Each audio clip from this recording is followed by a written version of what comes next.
and good evening to you, good people of the tube. Hope today, hope you're feeling grand and all is well in your world. Hello there, welcome to another Q&A Wednesday, everybody. I hope that last D note in that intro jam rattled your teeth, because it certainly rattled mine. It was amazing. The entire room just went absolutely mental during that last note. Okay, so, new Q&A Wednesday, everybody. Let's get to question one, shall we? Yes, we shall. Okay, so question one. I'm having trouble with the sustain on my Strat. I'm wondering how you overcome this, and I want to add John Frusciante's flowing solo ideas to my own songs. Also, what Jimi Hendrix chord embellishments to use in your own playing. Okay, so trouble with sustain with Strats can depend on a few things. Your action being kind of very key to the sustain on the Stratocaster, because Strats don't like low action. I don't think Fender guitars in general are particularly fans of low action. That's kind of more, you know, your Les Pauls and your, you know, your SGs and whatnot. I think Strats and Telecasters work better when they've got a higher action and the action's really bumped up there, because you get more of a ring. You know, instead of it just kind of like being when the action's low, it's very plinky and there's no real sustain. And you can kind of get away with that with like a humbucker guitar. Not really unplugged, but you can kind of get away with it humbuckers. But with Silcos, I think you need the action really high. And I also feel the distance between the pickup and the string needs to be a fair distance as well. Because you can get stratitis, which is where you get weird overtones, because the pickup is too high. It sounds like there's two notes going on in one. It sounds like that. It sounds like that when you're playing one note. It doesn't sound very nice. I don't know if it's called stratitis. That's just what I call it. But yeah, I mean, check your action, because like I say, if your action's really really low, the string isn't going to have any room to vibrate. So if it's like really close to a fret, it's just going to be bumping into a fret and not really going anywhere. I've lost my plectrum. Whereas if your string's higher, you'll get more oomph out of the guitar. You'll ring more. You know, it'll keep going and going and going and going and going. I know this isn't a Strat, but you know, it's the same principle. The action on my on the telly is not particularly low by any stretch of the imagination. But yeah, so check your action. I'll try bumping the action up a bit. And using the gauge of strings you normally use, if that's too hard, go to a lighter gauge, if that makes any sense. So like if you're using 10s and the action's low, and you bump up the action quite, you know, substantially to say, you know, whatever. And then it just feels a bit harder to play. Go down to 9s or 9.5s until you get used to it. And then you can kind of like, you know, wean yourself back up to the 10s. But that's one thing I would recommend is bump up the action. The second thing I'd recommend, I spoke about in last week's Q&A, which is tons of gain. You know, absolutely tons of gain. You want your amp to sound like this when you're not playing. You know, you want it to absolutely be raining. You know, I always have my distortion pedals on full gain. I don't dial back gain at all. I like lots and lots of distortion and gain. I like it. That's what I like. I love it because it sings. And I like flowing. Like the intro jam today is a good example of that like thing, because I had the jackhammer on, and that's my kind of like, you know, the jackhammer is fairly, you know, it's fairly clean. It's not really a great deal of gain now. It's just like boosting up my clean sound from that to that. So, and then I have my governor on, which is on full gain. So jackhammer and the governor give me this, which is a lot of gain there. But then I had the DS2 on top as well. And if you're on the net pickup with the jackhammer, the governor, and the DS2, and the DS2's maxed out on everything, it just gives you this lovely singy sound that it's just got sustain for days. So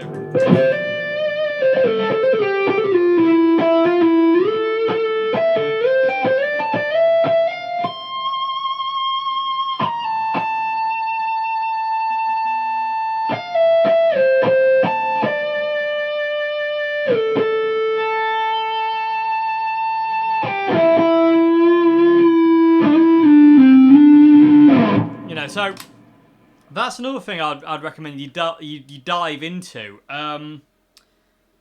And get used to feedback. This is one of the things that I always find with guitar players. They say, "Oh, I don't like it when my guitar starts." You know, I've spoken to, well, not every guitar player, but quite a few guitar players I've spoken to in the past said they don't like it when the guitar feeds back, so they don't know what to do. It's like feedback isn't anything to be afraid of. Do not be scared of feedback. Don't be afraid of that. You know, that's fun. You know, because you can learn to control feedback, and it'll do the. You know, you just learn to make it behave. So it'll just stay on that note for as long as I want it to stay on that note, and I can bend it and come back. You know, just learn to control feedback, and it's one of the most important things. And never be afraid of it. If you haven't feedback, wicked, because feedback is a good thing. It's not a bad thing at all in any way, shape, or form. Is feedback a bad thing? So, and when you crank up gain, you get a lot of feedback, which is just heavenly. I love feedback. Okay, so. There's two things. Like I say, get your action up, lots and lots and lots of gain. And I would recommend, like I say, the third thing I spoke about briefly is sync your pickups, especially on the bass side. On Strat, it's not the same on my telly here, but on my Strats, I always have a pickups. The neck pickup is always pretty much flush with the scratch plate. The middle pickup's a little bit higher, like a millimetre above the scratch plate, and then the bridge pickup is like 1.5 millimeters above the scratch plate. So I have them really low, and that makes the guitar really clean. So you can really push the guitar, and it'll behave. If your pickups are too high on a Strat, not only like I say where you get Stratitis when you get two notes when you're playing one, you'll also struggle to kind of, you know, you'll struggle to push it as much because it's so, the output's so great as it is if a pickups are too high to the string. So, I hope that made sense. I really do hope that made sense. So yeah, they're the three things I would say. Is like lots of gain, pickups, and your action. So lower your pickups, bring up your action. You'll still get output from your pickups, even if they're sunk into you know, if your string gaps that, you'll still get output. It won't be very loud. Your guitar won't be very loud, and it won't be very kind of pokey. But you'll get a nice, warmer, controlled response, so to say. Everything's just nicer, I find, with Strats with pickups. I don't particularly like high pickups on Strats, although he says that on the Oswald John Strat, the Sunburst Strat, I have the pickups on that really high, because the pickups I've got in that are Evil Sheep 55 replicas, and they're wound to 1955 spec. And if you look at 55 Strats, they always have their pickups really high. And for some reason, that's where I started with them sunk like I normally do, but they sounded better when I brought them up. But that's not the same for any of my other Strats. All my other Strats seem to sound better with the pickups low. That's the only Strat I've got where the pickups are high. I don't know. I don't understand. But anyway, I hope that's answered that part of your question. You said how you can overcome, but those three things are definitely kind of what I would recommend. Lots of gain, bring up your action, and lower your pickups. It'll make feedback more controllable. It'll cut some harshness from your guitar as well. If because Strats can be quite, when the pickups are high on Strats, they can be a bit like that. So that's that. You also said you wanted to add John Frusciante's flowing solo ideas to your own songs. That will help with that, because what John does, because John has a lot of gain when he solos, especially kind of these long, off of, Californication era. Maybe not. By the way, he dialed it down a little bit until later on in the By the Way tour, where he started to do more frantic guitar solos, where he brought the gain back up. But John is one of those guitarists that once the distortion's on, he doesn't stop playing. It's not like he's not like a blues guy, like who would go.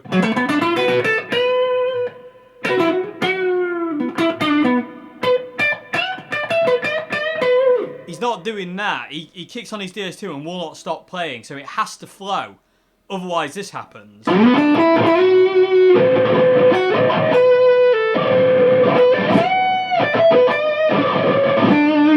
Which is just a horrific noise.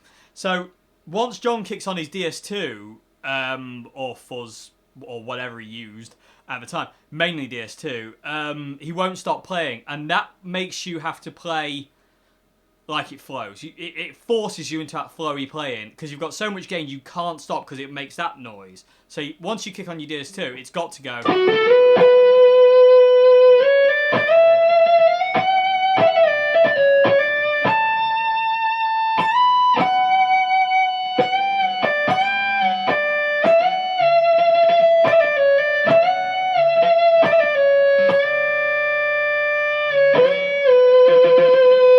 It's got to flow because you've got so much gain you can't stop. No pun intended. Anyway, but yeah, so that's what I would say. Like I say, because you've got so much gain, you can't stop. It forces you into that, which will then create those free flowing ideas. And playing up and down the neck instead of up and down your pentatonic box, play across. So like, you know, if you're in D minor, start.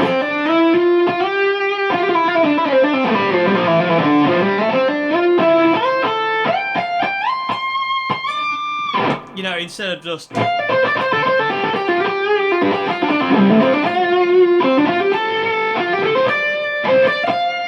Because playing across the neck makes it more melodic. It just sounds better and.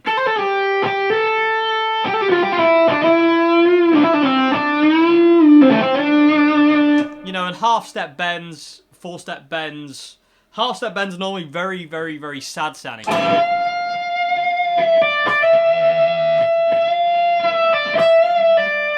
To full-step bends, which sounds kind of happier, but not really. You can have a bit of difference. If you do a full-tone bend to a half-step, the half-step seems to be kind of in pain. Whereas the full-step is resolved. So the half-step's very kind of like, you know, it says a lot. A half-step bend in the right place says so much about what you're trying to put across in that song or in that solo or whatever. So load of gain, action, blah, blah, blah. That will help you with your John Frusciante kind of thingy because you'll have to not stop playing. It forces you into that linear, flowy play. You've got to find a flow in it, basically. But you don't want to be playing every beat. So if your beat's like dun dun dun dun dun dun dun dun, you don't want to be going. You know, you don't want to be doing that. You want to be playing around it or playing through it. You know, just listen to a bass and the drums and just see how you can flow through that. So instead of just kind of playing on every beat or being trapped by a 16th note grid. You know, you drag it. You're dragging time, and you're creating a feeling instead of just kind of playing notes. You know, so instead of like, you know, just a bit. You're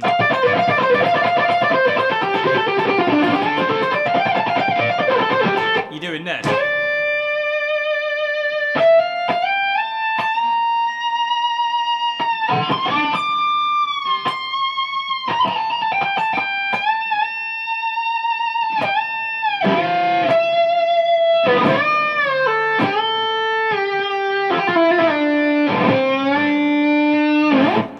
It creates more of a feeling. You feel it more, and people feel it more. If you're just kind of, you know, widdly, it's cool, and there's a time and a place for it. But if you're trying to do that John Frusciante melodic, melancholy guitar solos things, it's got to have that kind of flow to it, where it's really sad, somber sounding, really drawn out. It's almost like a violin, cello-y kind of thing. You know, if you kind of if you think of something like I Could Have Lied, for instance, like, you know, there's a live solo he does at the Budokan, where there's quite a lot of notes happening, but it's still got this flow. It's like, you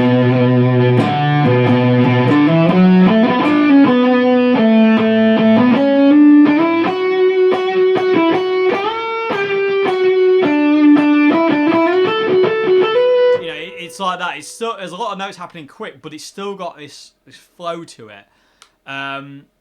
Also, other solos that John does where there's flow. I mean, in all fairness, there's a million. There's a million, especially Californication era is the perfect point to study that sound.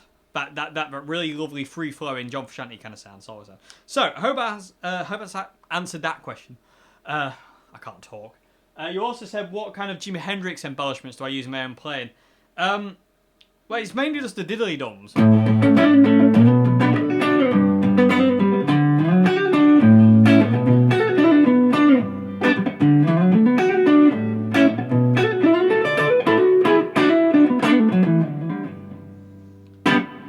gonna have to do a video. Well, I think I've got a series, well, a little series at this point in time, but I want to continue with it. It's just getting the time to do teaching videos. That's the only problem. Teaching videos take a lot of time to do, and I don't sometimes have the time to do it, which is very annoying, to say the least. But I speak about Jimi Hendrix chord embellishments and John Frusciante chord embellishments in my 2 series, How to Play Like Jimi Hendrix and How to Play Like John Frusciante. And it's mainly... There's one that I call the house, which is this. Which is that one. And basically what it is it's kind of like... let's say you're in A minor.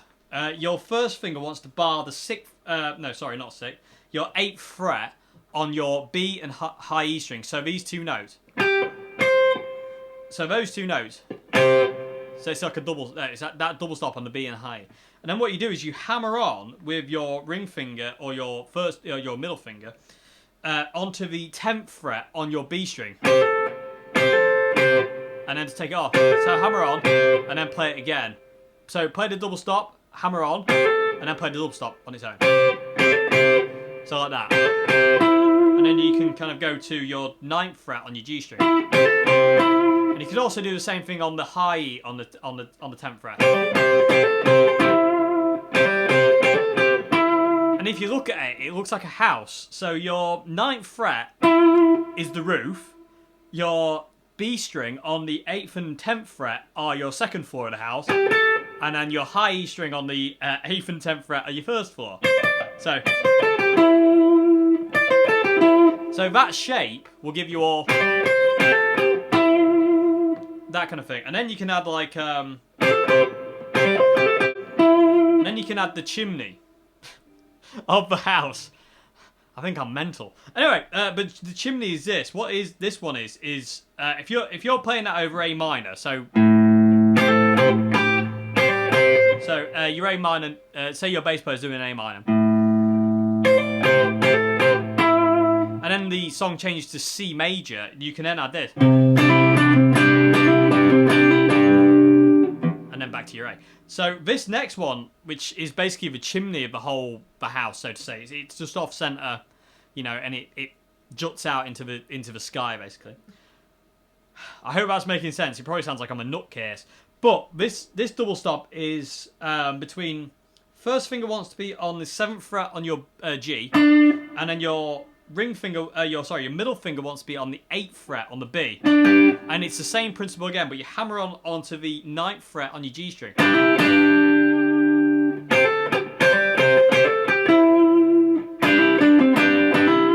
And then you can kind of go. So hammer on, play a double stop on its own, and then you reach over to the 10th fret on your D string on its own, and then go back to your double stop, and then hammer on again. So those kind of Hendrix things I add in quite a lot, and you can do them really nicely with kind of like if you put them in context, they sound really cool. So, oh, so.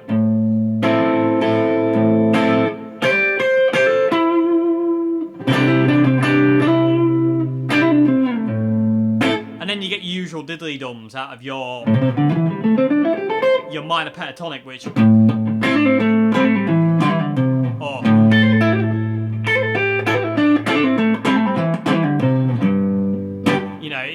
It's all these little diddly dum bit things basically, the Ned Flanders things, if you will.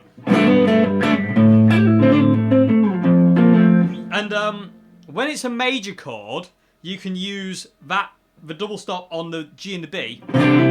If you put in if you use your thumb to get the bass note, you can add that in to give it context. So you can use that on any major chord. So if your chord progression is A minor, C major, G major, you can go.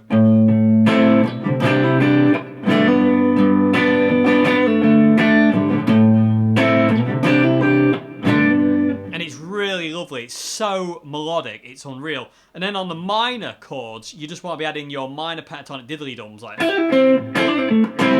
those kind of things. Another little Hendrix thing you can do is when you're playing, say, an A major, Intro to Boulder's Love.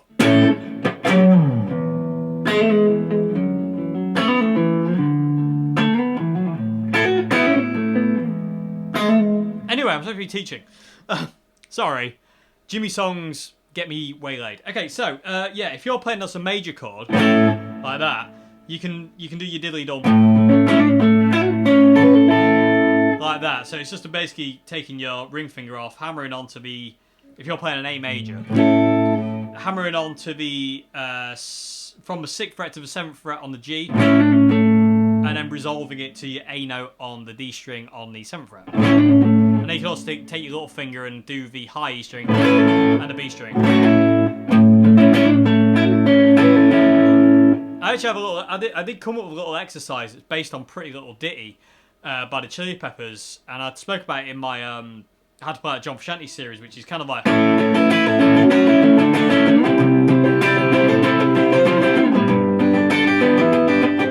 You know, it gets your little finger going, it adds these little embellishments, so to say. So they're the Hendrix one. You know, stuff like that. It takes a long time to get used to it and be able to use it, and especially because you need... Sometimes you need the thumb over the top as well to give the actual double stop context. Oh, this is another... I just found another one. This is a very classic Hendrix thing to do. So basically, you're taking that double stop that's on the G and the B string and just sliding it up 1 fret. So you basically, if you're on the 7th and 8th fret, you go up to the 9th and the 10th fret. And you just slide it backwards and forwards. And it's really...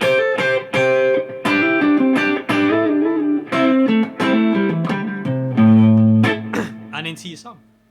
So, they're what I use. And as you start to get a bit more, and stuff like... Yeah, the little wing kind of diddly-dum. So...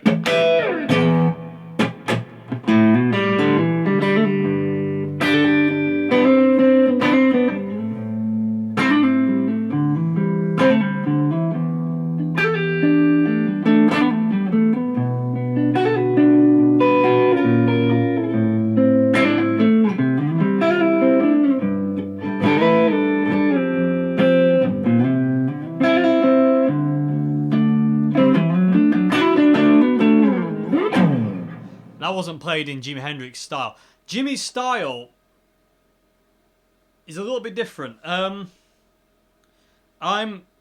embellishing too much on those double stops there. Jimmy doesn't do that. That's me playing in this moment how I feel. But Jimmy doesn't do that. If you listen to Jimi Hendrix play Little Wing, everything's kind of the same. Everything's very even. Everything's kind of... Sorry about that, everyone. I failed to delete my Charvel video off my SD card, and I ran out of space on my memory card. So, anyway, where was I? Yeah, Little Wing, Jimmy style. He doesn't embellish. He doesn't do that John Mayer thing or Steve Ray Vaughan thing where they go...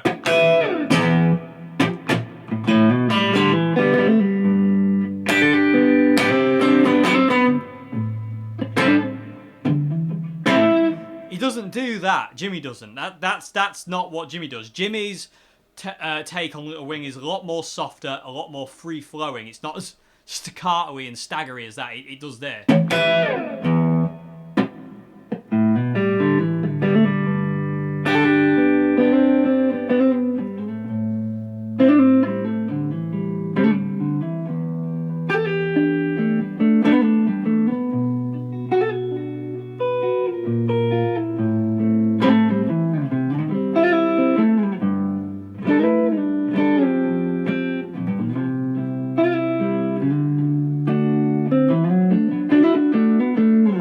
It's all at one level, very calm, very relaxed, very light. You know, it's not in your face. He doesn't embellish those things. So that was me playing it a bit, well, playing it right, but playing it wrong. If you know what I mean. It's not in the Jimi Hendrix style. It's a more modern kind of way of playing Jimmy's music. That is. And the same thing with like Boulder's Love as well. For instance, like, you know, as I was playing it earlier on, it's not like John Mayer plays it, where there's a lot of kind of like, you know, emphasized double stops. It's very much in the same kind of.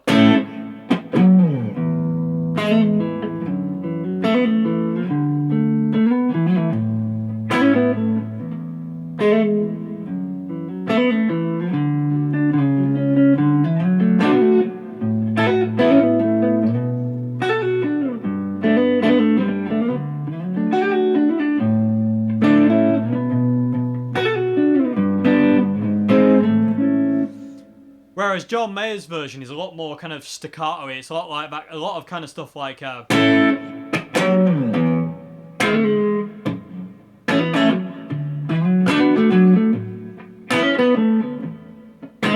a lot like that, which is a very kind of Stevie Ray Vaughan-esque way of playing that kind of thing. It's a lot more aggressive, whereas Jimmy's is a lot more smoother. It's got that flow, the same flow that we spoke about just a minute ago with John Frusciante's guitar solos. There's a flow to it, you know.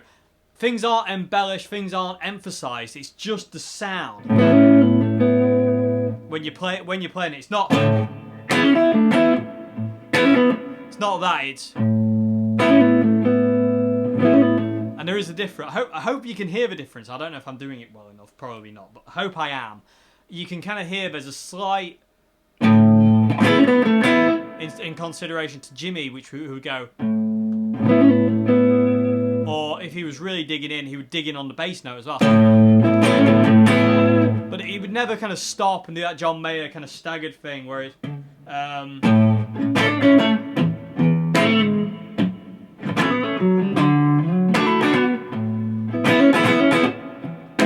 know, that kind of... I hope that makes sense. Jimmy's got a lot more flow. If you listen to live versions of Little Wing and stuff like that, you can hear he's got a flow to him that hasn't actually been carried on by people who cover his music. It's very strange. Even in stuff like Hey Joe, it's there's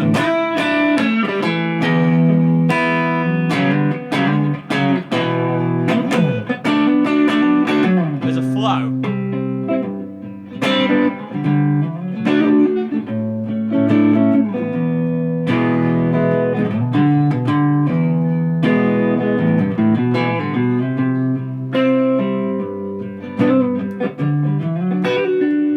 The only emphasised bits are the diddly-dums, but they come out emphasised anyway because of what you're doing. And plus because they're on the high strings compared to the low strings, and Jimmy would always play bass, rhythm and lead. You know, those diddly-dums come out more emphasised, but they're not emphasised. I really hope this makes sense. So I'm not changing my right hand.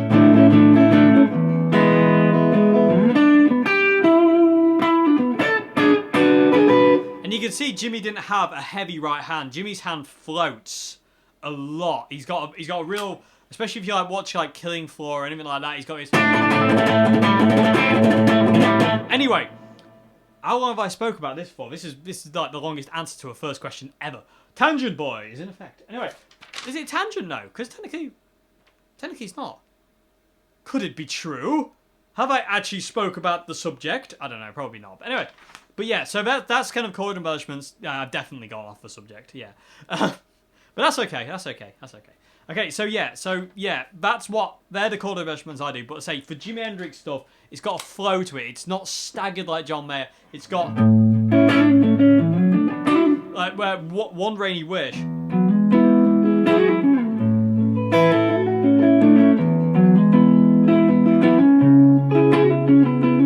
You know, everything's got a real nice flow, and it's very light right hand. Well, it'll be left hand on Jimmy, but you know what I mean. Okay, so hope that's answered your question. I'm going to move on to question 2 now. Okay, so question 2. One of my favourite John Frusciante tones is Hyde Park. It's very gnarly and crunchy. It really is indeed. I totally agree with you. It's extremely distorted. His clean tone at Hyde Park. Cleanish. We all know John doesn't have a clean tone.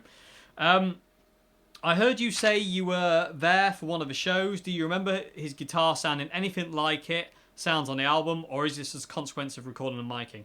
No, I remember his guitar sounding gnarly. Well, not. It was a lovely sound he had. He had a great sound live, and you know, of course he does. He's John Frusciante, and he's got the best sound engineers in the world behind him.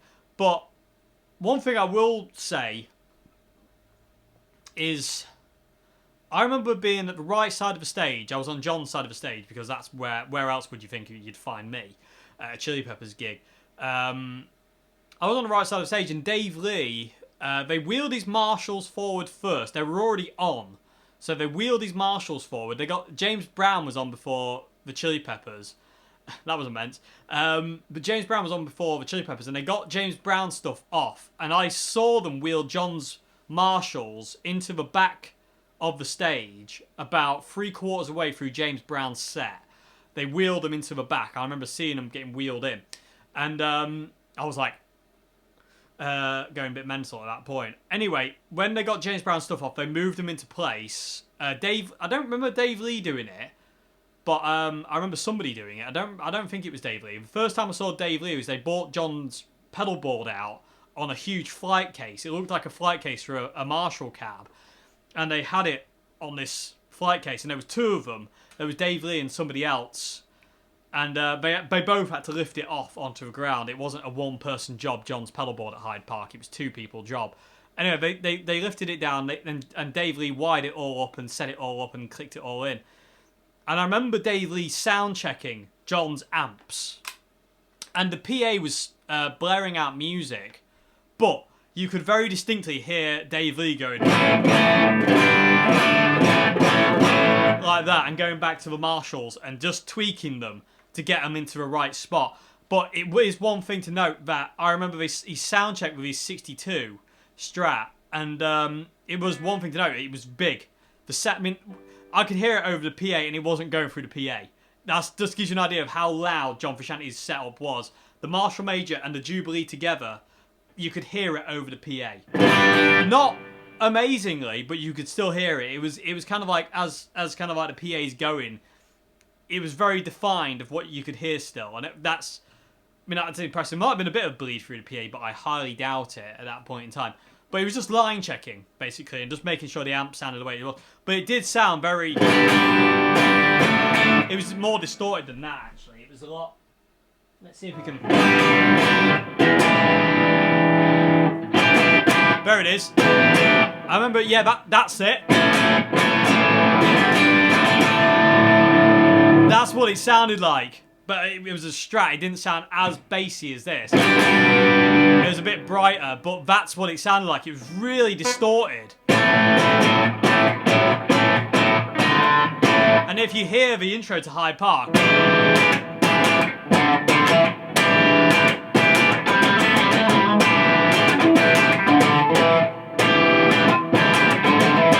you know, it's very big and distorted. And basically, I think John was basically...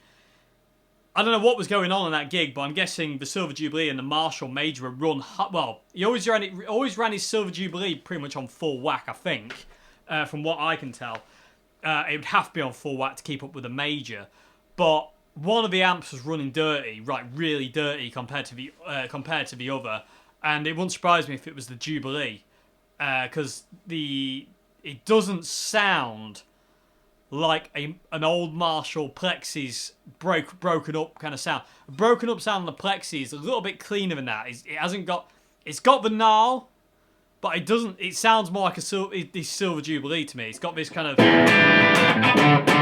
It's got a bit more of a different kind of sound to it. But yeah, I know what you mean. But I do remember his sounding like that, and I remember Dave Lee sound checking it. And it really was. I've got a really itchy inner ear, and it's driving me balmy. But I remember when he was sound checking, he was just playing big chords, and it sounded humongous. The sound was massive. I remember it sounding a lot like, well, not a lot, but like it sounded like that. There was a lot of sustain.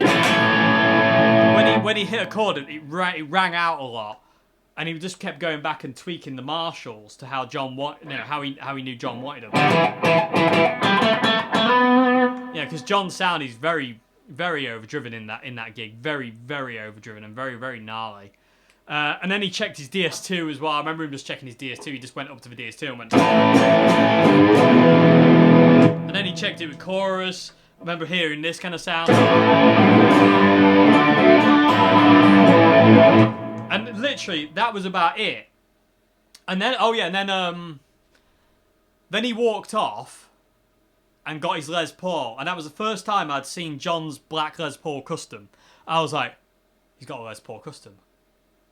what are they going to play tonight? Anyway, and that was obviously the far right stack. That was the slash rig, as they called it, where it was basically just his Les Paul straight into a Silver Jubilee, and that was the setup. There was no pedals. And I remember him sound checking that, and that sounded really gnarly. It was a very Jimmy Pagey kind of sound, and he was on a neck pickup. You could tell it was a neck pickup kind of sound, just for thing. And he was just playing power chords, and he sounded a lot brighter than that. But he was just playing power chords, and then he went off. And I remember that was it for about 15 minutes, something like that. They were just basically line checking. Because Chili Peppers obviously maybe sound checked during the day, or probably didn't sound check at all. They just line checked. And I just remember hearing that.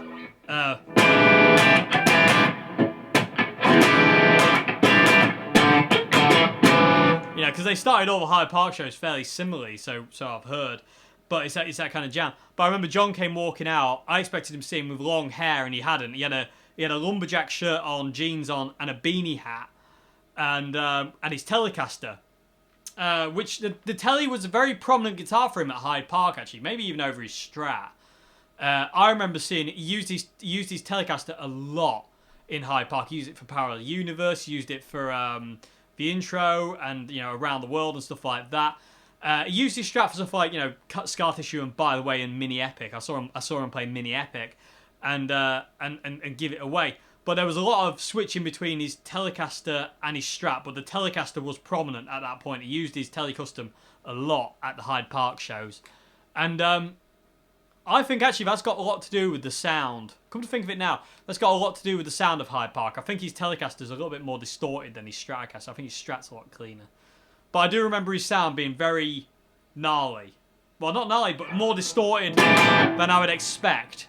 But maybe that's when the seeds were planting in my head that he doesn't actually have a clean tone. I don't know. But yeah, it's 2004. It's a long time ago. But yeah, so yeah, I do remember it. And just say the line checking thing with Dave Lee. And Dave Lee, John Strat looked like a toy on Dave Lee. The only guitar that looked right on Dave Lee was the Les Paul, but John Strat was absolutely tiny. And also, Dave Lee being dead tall, the Strat was about there on him. On John Frusciante, it's like down by his knees. But on Dave Lee, the guitar was like really high. It was like literally like there on him, because obviously he's a bigger guy than John is. And I just remember that, it's really cool. Anyway, but yeah, I do remember his sound being a lot more distorted like that. It's more kind of earlier John Frusciante, like 1998, 1999, 2000 John Frusciante tone, the Hyde Park sound, I think. It's a lot more distorted, like off the map kind of era. Because John went really clean for Slane Castle. There's actually footage of backstage at Slane Castle where there's a guy filming Dave Lee just checking John's amps, and he hits one chord, and you can tell it's just the plexi. There isn't the Silver Jubilee, because it's super, super, super clean. It's super clean, just like his tone is at Slane Castle. It's a lot cleaner. Okay, so I hope that answers your question. Waffle machine today, everybody. My ear is driving me absolutely balmy. Okay, so it's not my hair, is it? Okay, so question 3, everybody. Okay, so question 3 is, I'm wondering how the gigging scene is in the UK. How the venues and crowd behaviour, etc. It's a mixed bag, to be honest with you, in the UK. It's the gigging scene is drying up rapidly. I'm struggling to get gigs for the trio. I've kind of given up, if I'm being perfectly honest with you. I've kind of had enough of. It's hard. It's really hard, and I've been doing the Dave Simpson Trio blues band since 2007, and it used to be a lot easier to get gigs. It was never easy, but it used to be a lot easier than it is now. Because of the way things are in the UK, it's like pubs are shutting down left, right and centre, and venues are shutting down left, right and centre. People don't really want to take a chance on a band they don't know, just in case you don't pull in enough money for them to sustain.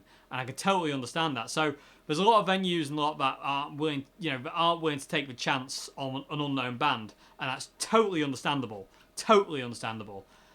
You can't get angry at a venue that has to stay afloat for not wanting to book you. It's not, it's out of their hands. They need to stay in business.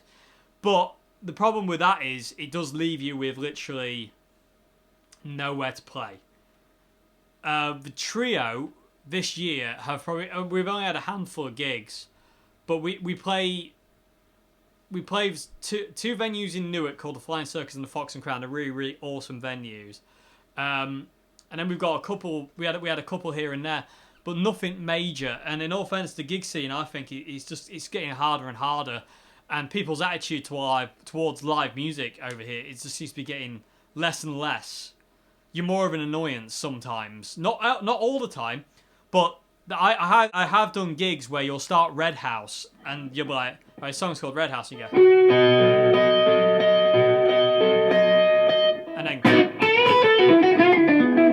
and you'll come into a verse and people will be talking louder than you are, and they're not paying any attention to you because they don't like the song, so they just turn their back on you.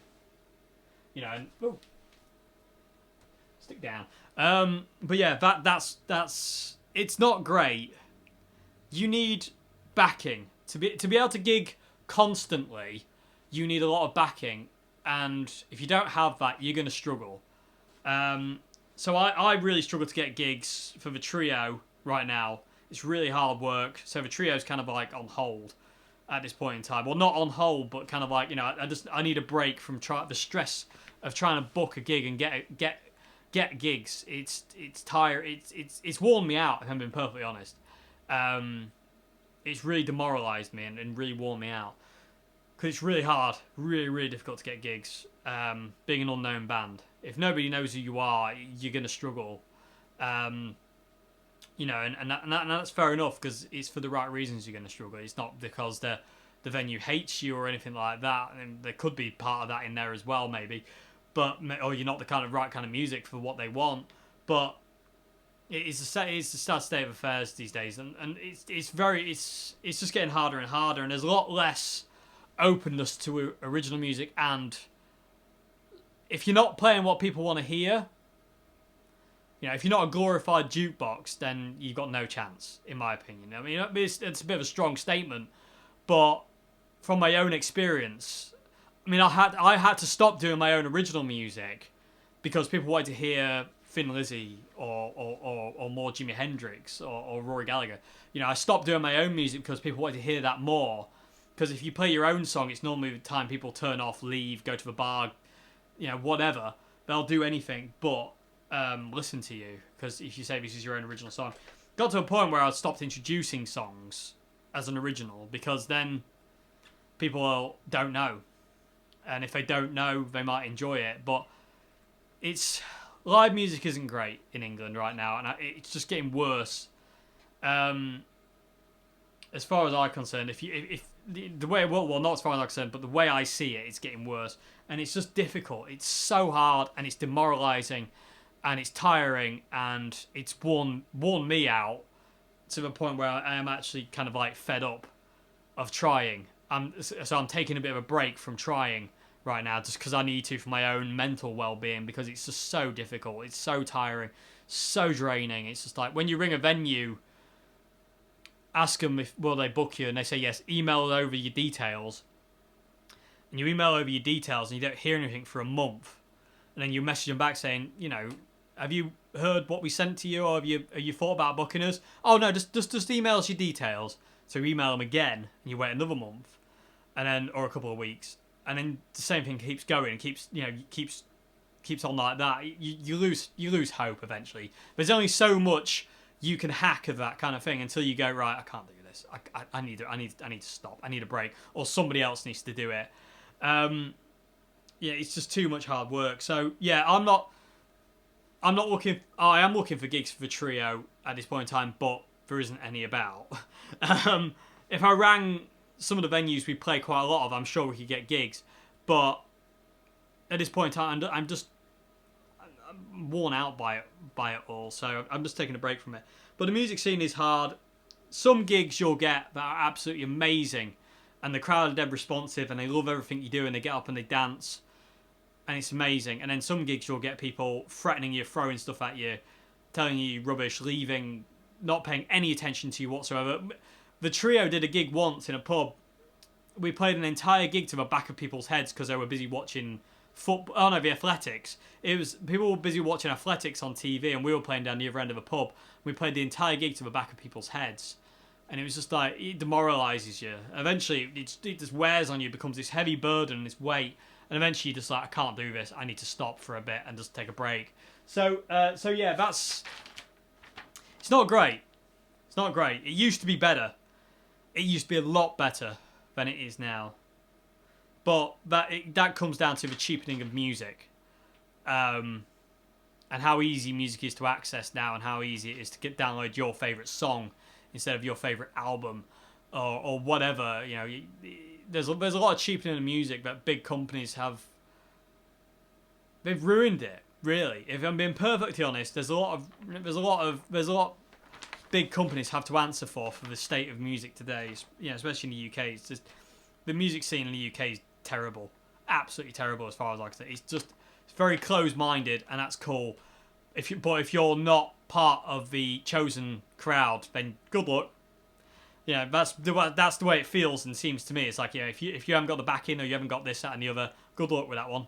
You know, you're not going to get very far. You know, because I've been trying since 2007 and still struggling majorly to get gigs. You know, I've got like a handful of venues I can rely on that are awesome, but you know, when you want to expand and go other places and take your music elsewhere, you can't do it. It's just a pig, really. You get fed up and you get ground down. Okay, so I hope that's answered your question. People of the tube who live in the UK, what's your opinion on UK's music scene right now? Because I say that's just my opinion. This is only my opinion. This isn't, you know, voicing, you know, anything else. It's just my opinion because and my own experience. Because I struggle to get gigs. I can't get gigs. It's so much hard work for me to find venues that will let the trio play. I don't know. It's just hard work. Okay, so moving on to question 4, and you can see it just gets me down. What they're talking about just gets me down. Okay, so moving on to question 4. I recently have been getting into Queen, and I was wondering what your thoughts are of Brian May's guitar playing and the band in general. Brian May is, I don't think Brian May goes around as being underrated, but I think he's underrated. Because I reckon Brian May's guitar playing is awesome. And Brian May's playing and his sound, as much as he got it from Rory Gallagher, and he even admits that, is his own. You know, if you hear somebody play, and if you hear Brian May play, it couldn't be anybody else but Brian May. Same way with Jimi Hendrix, John Frusciante, Rory Gallagher, Peter Green, whoever. Brian May is Brian May, through and through. He is what he is, and that's the way he sounds, and it's awesome. His guitar tone, his style, his technique, his phrasing, his note choices. So I think he's amazing, and I love his playing. I love his sound. I love Brian May. He's just a great guitarist. I mean, he's not on my radar to listen to every day, and neither are Queen. But you've got to love them. You've got to love them because of what they were and what they did when they were about. And it's just insane to think, you know, the music they come up with. It's just incredible. And again, it's just Queen. It couldn't be anybody else. They've got their own style and their own sound, and that is what we all strive to achieve. And Brian's got it with his, you know, his Red Special and his Vox AC30s and his treble booster. You know, that's the thing. So yeah, I love them. I mean, they're not a band I listen to a lot, but they are an amazing band, absolutely amazing band. And Brian is an amazing guitarist, and I just love listening to him play. You know, it's absolutely amazing listening to him play. And it's just so cool, and I just love that sound. I love that guitar. The Red Special is such a cool guitar. Okay, so yeah. Fairly quick answer on that one. I'm not, you know, because like I say, Queen aren't really on my radar. I don't listen to Queen a lot, but I do every now and again, and the same thing with Brian. So yeah. Hope that's a question. Moving on to question 5. Okay, so question 5 is, how does John Frusciante make the scratchy noises in Parallel Universe? Right, that...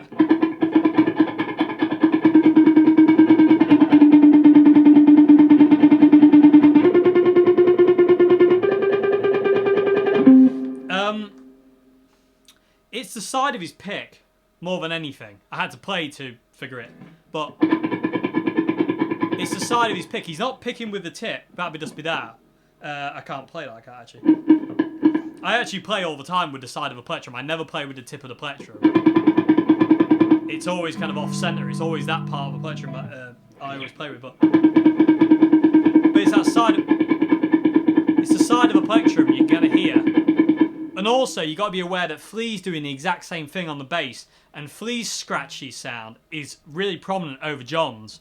You can hear John doing it as well, but the scratchy sound in Parallel Universe is a combination of Flea's plectrum and John's plectrum, but I would say it's like 60-40 Flea. 40% of it's John's scratch, 60% is Flea's, because Flea's got a really... It's like that, whereas John's is a lot more...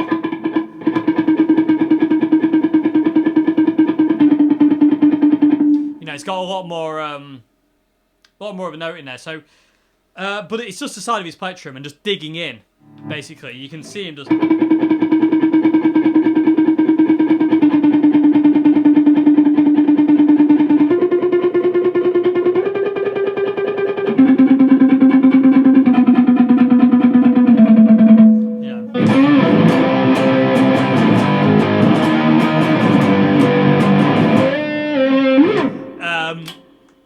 Had to do the chorus. But yeah, it's the side of a plectrum. That's all it is, and just digging in really hard. Neck pick up, palm muting, head down, dig into the guitar. Yeah, and you get that kind of scratch. But remember, Flea's doing the exact same thing as well, so there is a bit of Flea in there as well. Because they're so locked in on Parallel Universe. John and Flea are so locked in. There's that great shot in Slain Castle where it's like panning across the stage. It's just shooting across the stage. And you see Flea and John, and you watch their right hand, and they are perfectly in sync. John isn't ahead. Flea's not behind. They are locked in. They are literally as one. They are literally as one with that palm muting thing, that riff. They are absolutely as one. It's an amazing shot to watch as a musician. You know, to all people it'd be an amazing shot, but to watch how they play and they're so together with it is just insane. It's so good. So yeah, that's what John's doing to make that scratchy sound. But like I say, bear in mind Flea's doing the exact same thing as well with the same kind of thickness plectrum that John's got. So you know, there's a lot of scratch from Flea, and there's a lot of scratch from John, but they kind of meld together to make one kind of scratch kind of noise. But yeah, so I hope that's answered your question. That was quick. Good gravy. You feeling okay, Dave? Anyway, question 6. Final question of the day, everybody. Question 6. Okay. So, I have a question regarding playing live. Me and my brother just had our first live experience at a local pub, and it went horribly. We've all been there, especially everyone's first live performance is terrible. I think that's just like, you know, a prerequisite for your first live performance. It has to be crap, basically. How do you gather courage, motivation to keep doing it, and when does it get better? Every time you do it, it gets better. Every time you play live, it will get better, and you'll get more confident, and you'll get more outgoing, and you'll get more comfortable. But you have to do it to get that. You can't learn to play live in your bedroom. You have to go out and play live. But, coming back to question 3, on the state of music in this country right now, in the UK, that's very hard for unknown, unsigned bands who might not be the best, but they have desire to get great. There's no venue for them. Because people aren't going to book a band who doesn't sound very good. They're not going to be able to get that experience. So, welcome to the UK's music scene. Again, this is just my 2p on the UK's music scene. I just despise it. It seems to be a mess. It seems to be, like I say, if you're not one of the chosen few, good luck with that one. You know, you'd be bashing your head against the wall and banging on a door that will never open to you. But again, I think I'm just being bitter. But that, you know, be that for what it may. But yeah, it gets better every time you do it. You get more confident every time you do it. You need to do it live in front of people though, and you need to mess up horrifically. You know, you're gonna get a lot of gigs before they're good that are gonna be bad. But saying that, when you get good, you get bad gigs as well. You know, I've done gigs where you felt the band were absolutely on top form and you played amazingly, but literally the crowd hate your guts. So, or vice versa, the crowd love you and you hate it. It's just weird. It's a very strange thing, live music, but you've got to do it to get better at it. You can't learn to play live in your bedroom or at rehearsal. The only way you get better at live is by doing it live, but like I say, that can be harder than it appears sometimes, because if you can't get a gig then you can't do it. You know, if you can't get a gig in the first place, you'll never get that experience, which is rubbish, to say the least. I had to emphasize that a little bit. But yeah, literally, it'll get better. Just try and keep doing it. You know, just try and get a gig wherever you can. Go busking. You know, just play outside in the street, outside the front of your house to passers-by. You know, play outside in front of people as much as you can. That way you will gain more confidence. You will get more get up and go. You'll get more courage, like you say. And you'll just be more comfortable. And you'll learn things. Like I say, you need to fail at things to learn. You know, if you don't fail, you don't learn. And I feel that's the way it is with anything. You know, you need to mess up before you get good at something. You know, and that's just the way that goes. And that, again, it just comes through time and experience and patience. Patience is the most important thing when learning anything, especially something like the guitar.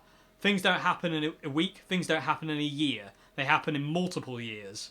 You know, you don't learn to play the guitar really well in a year. You don't learn to play the guitar well in 5 years. You learn to play the guitar well in multiple years. You know, double-figure years. That's when you start to really develop as a player.